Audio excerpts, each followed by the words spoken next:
네, 안녕하세요. 양사장입니다. 양사장의 트윈스볼에서 여름 단관 이벤트를 기획했습니다. 사실 야구장이 많이 덥습니다. 그리고 표 구하기도 정말 힘듭니다. 그래서 제가 고안한 이벤트, 바로 여름 단관 이벤트인데요. 일시는 8월 17일 토요일 잠실 기아전입니다. 직관이 아니라 쾌적한 실내에서 장소를 제가 섭외를 했습니다. 장소는 서울시 광진구 일대의 스튜디오고요. 상세한 위치는 당첨자분들에게 전달해 드리도록 하겠습니다. 기아전을 함께 볼 거고요. 응원 영상도 나중에 편집을 해서 또 승리 시에는 트윈스볼 투나잇을 같이 찍을 겁니다. 제가 또 오면은 항상 그냥 보내드리지 않습니다. 이 장소에는 제가 제공하는 먹거리들 맛있게 먹으면서 응원을 해야 또 신나잖아요. 제공을 하게 되겠고요. 랜덤 박스도 드립니다. 랜덤 박스에는 선수 친필 사인볼과 LG 트윈스의 굿즈로 구성이 된 여러가지 제가 또 사놨습니다. 그래서 모든 분들께 지급을 해드리니까 이것만 받아가셔도 엄청난 이득이라고 생각이 됩니다. 거기다가 또 각지에서 모인 LG 팬분들과 함께 또 저와 함께 같이 또 야구를 보는 재미가 있으니까 주저 말고 신청하시기 바랍니다. 저도 낯 많이 가리거든요. 신청 방법 및 기간 신청 방법은 고정 댓글에 구글 폼 링크를 통해서 신청을 해주시면 되고요. 8월 11일까지 받도록 하겠습니다. 그리고 당첨자분에게는 8월 12일에 개별 문자 안내 나가니까요. 많은 신청을 부탁드리겠습니다. 네, 엘침마당 시간입니다. 엘리서 에르난데스의 데뷔전 잘 보셨죠? 일단 연패를 끄는 것도 좋지만 에르난데스 선수가 KBO 리그 데뷔전을 치렀기 때문에 거기서 만약에 못 던졌으면은 상당히 또 좀 찝찝한 그런 연패 탈출이 되었을 텐데 타선도 터지고 에르난데스도 잘 던져줬습니다. 그렇기 때문에 저는 1승 이상의 의미가 있지 않나, 후반기 레이스를 우리가 치르면서도 좀 더 탄력을 받을 수 있는 승리지 않나 생각을 합니다. 오늘부터 이제 주말 3연전 시작이거든요.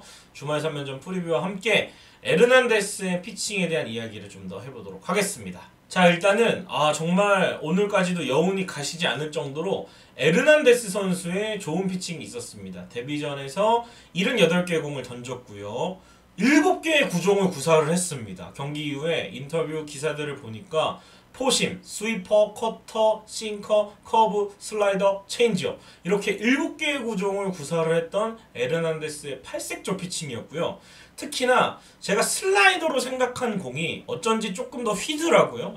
좀 더 종으로 뚝 떨어지거나 아니면은 정수빈 선수 삼진 잡았을 때 좌타자 몸쪽으로 떨어지는 그 공이 스위퍼로 좀 찍힌 것 같은데, 백풋 슬라이더라 생각할 수도 있고 이 공이 스위퍼로 다 분류가 된 것 같아요. 그래서 스위퍼를 가장 많이 던졌다. 옆으로 좀 더 확 빠지는 혹은 가운데로 좀 더 확 떨어지는 그런 느낌의 스위퍼를 던지지 않나 싶고요. 또 포심 페스티벌 150까지 나왔고요. 평균 구속은 147이었습니다. 어제 중계화면으로 본 구속으로는 구속이 조금 덜 나오는 것 같은데 싶으실 수 있지만 결국 구단 데이터 자료에서는 150까지 나왔다. 그리고 평균 구속은 147을 찍었다 볼 수가 있겠고, 사실 이거보다 구속이 더 빨랐으면은 저는 KBO 리그에 못 왔을 거라고 생각을 합니다. 어떻게든 메이저리그에 남아 있었겠죠. 그러나 결국에는 구속이 조금 떨어졌다. 아무래도 부상 여파가 지난 시즌에 좀 통으로 날린 여파가 있었다. 그렇기 때문에 구속이 좀 떨어졌지만 이 정도 구속도 KBO 리그에서는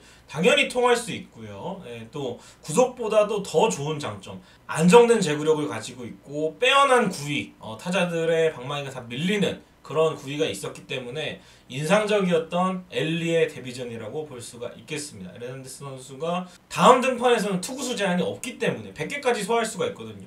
100개까지 어떤 공을 던질지 벌써부터 에르난데스의 다음 등판이 기다려집니다. 그래서 에르난데스 선수가 어제 인터뷰를 했는데 경기 후에 내 결정구는 타자의 성향과 경기 상황에 따라서 다르다. 모든 구종이 결정구가 될 수 있고 타자를 잡을 수 있다고 생각한다.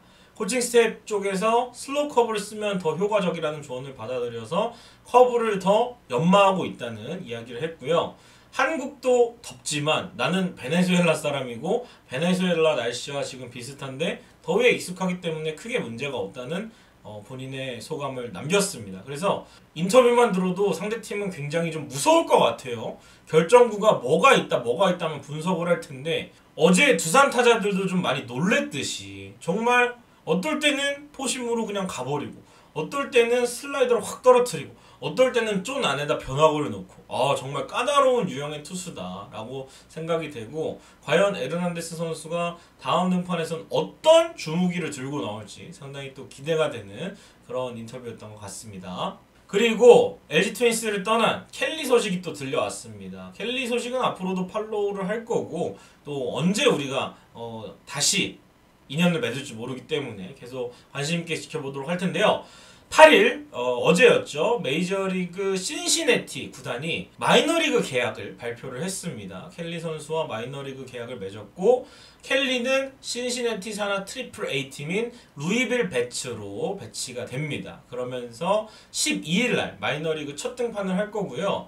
루이빌 배츠의 감독은 케이시 켈리의 아버지인 팻 켈리 씨가 맡고 있는데요. 이 팻 켈리 감독이 마이너리그 통산 2000승을 달성한 베테랑 감독입니다. 그래서 이 신시내티 구단에서 마이너팀에서 오래 일하고 있고 부자가 감독과 선수로 뛰는 거, 아버지와 아들이 감독과 선수로 함께 뛰는 거는 루이빌 구단 역사상 최초라고 하는데 과연 켈리 선수가 아마 커리어의 마지막 우리도 이제 노장 투수들을 영입해서 이닝을 좀 채워주는 역할을 할 때가 있거든요. 퓨처스에서 그런 것처럼 켈리 선수도 이제 베테랑이잖아요. 메이저리그 올라갈 가능성도 있지만 저는 조금 낮다고 보고 아무래도 유망주들이 이제는 조금 어깨 보호를 해야 되는 시점에서 켈리가 그래도 KBO 리그에서 뛰다가 왔으니까 이닝을 채워주는 역할을 용도로 영입을 한 것 같습니다. 그래서 올 시즌이 끝나고 켈리는 또 이걸 바탕으로 뭐 대만에 진출할 수도 있고 또 다르게 만날 수가 있을 거기 때문에 계속해서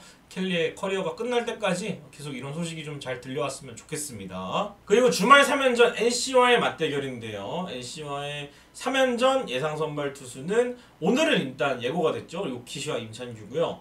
하트 선수가 원래 로테이션에 들어가야 되는데 하트 선수가 지금 컨디션이 많이 떨어져 있다고 해요. 그리고 가족도 좀 질병에 걸려가지고 이번 3연전에 아예 참여를 안 한다고 합니다. 계속해서 등판을 좀 늦추는 강윤건 감독의 계획인 것 같은데 그래서 토요일 날은 최성용 선수 아니면 목지훈 선수가 선발로 나와서 불펜 데이를 할 것 같고 LG 트윈스는 최원태가 나옵니다. 그리고 일요일에는 신민혁과 손주영의 맞대결이 예정되어 있는데 NC전 3대 전적이 8승 3패거든요. 거기다가 손아섭 선수도 지금 부상이고 박건우 선수도 부상당한 상황, 김성욱 선수 조심해야 되고 데이비슨 선수 조심해야 되고 권희동 선수 조심해야 됩니다. 그리고 이제 나머지 NC의 타자들 만만히 볼 타자들 하나도 없습니다. 주전 타자들 빠졌어도. 그렇기 때문에 우리가 타격 이 어제 많은 점수 낸 거 흐름 가져가고 잠실이지만 언제든지 NC 타자들은 담장을 넘길 수 있기 때문에 좀 조심해야 됩니다. 그래서 이런 부분만 조심하면 좋은 승부 할 수 있을 것으로 예상이 됩니다. 그래서 우리가 그동안 기록은 나쁘지 않았어요. 그러나 공략하는 데 좀 어려움을 겪었던 에릭 요키시 선수가 또 공교롭게 KBO 리그 복귀전이 LG전입니다. 지난해 부상으로 인해서 키움을 떠난 후에 이 선수의 커리어가 끝났다고 생각을 했거든요. 많은 전문가들이. 근데 사실 요키시는 한국의 대체용병 자리가 날 것이라고 예상을 해서 개인 훈련으로 몸을 만들고 있었어요. 그래서 두산과 계약을 하려고 했지만 입단 테스트 결과 비자 발급 문제 때문에 좀 실패를 했고 NC 다이노스 카스타노 선수의 대체 외국인 선수로 KBO 리그 복귀를 했습니다. 사실 카스타노 선수가 하트 선수는 좀 더 성적이 우상향한 데 비해서 카스타노 선수는 초반에 비해서 점점 이제 뭐 구속이나 이런 것들이 초반에 하트에 비해서는 좋았지만 계속 읽혀가지고 LG 타자들도 카스타노 공략을 잘했거든요. 그래서 카스타노 선수가 퇴출되고 이제 요키시가 왔는데 요키시는 2022년까지 LG 상대로 나쁘지 않은 기록을 가지고 있었고 특히나 요키시가 LG전 왜 잘 던졌는지 하면 홍창기 선수를 제어했기 때문이에요. 홍창기 선수가 요키시 상대로 24타수 1안타로 굉장히 고전했습니다. 그래서 오늘도 과연 홍창기가 1번으로 나올지 신민재나 박혜민이 1번으로 나올지는 좀 지켜봐야 될 것 같은데 어쨌든 홍창기 천적인 요키시가 또 나오고 요키시 선수가 다만 키움 소속일 때 마지막 경기가 LG전이었어요. 6월 6일 경기였는데 LG전 4와 3분의 2이닝 6실점으로 패전이 되고 또 복귀전을 LG전에 치르는 겁니다. 근데 LG가 이 경기에서 박동원, 오지환, 오스틴 선수의 타격감이 좋았고 이 타선이 오스틴 선수랑 박동원 선수를 좀 붙여서 배치를 했거든요. 그래서 효과를 좀 봤는데 아마 오늘도 데이터를 좀 본다면 오스틴이 3번, 문보경이 4번, 박동원이 5번에 들어갈 것 같은 느낌이 있습니다. 저는 홍창기 선수나 김현 선수 같은 경우에는 오늘 좀 휴식을 취하는 게 어떨까, 둘 중에 한 선수만 나오는 게 어떨까 싶고요.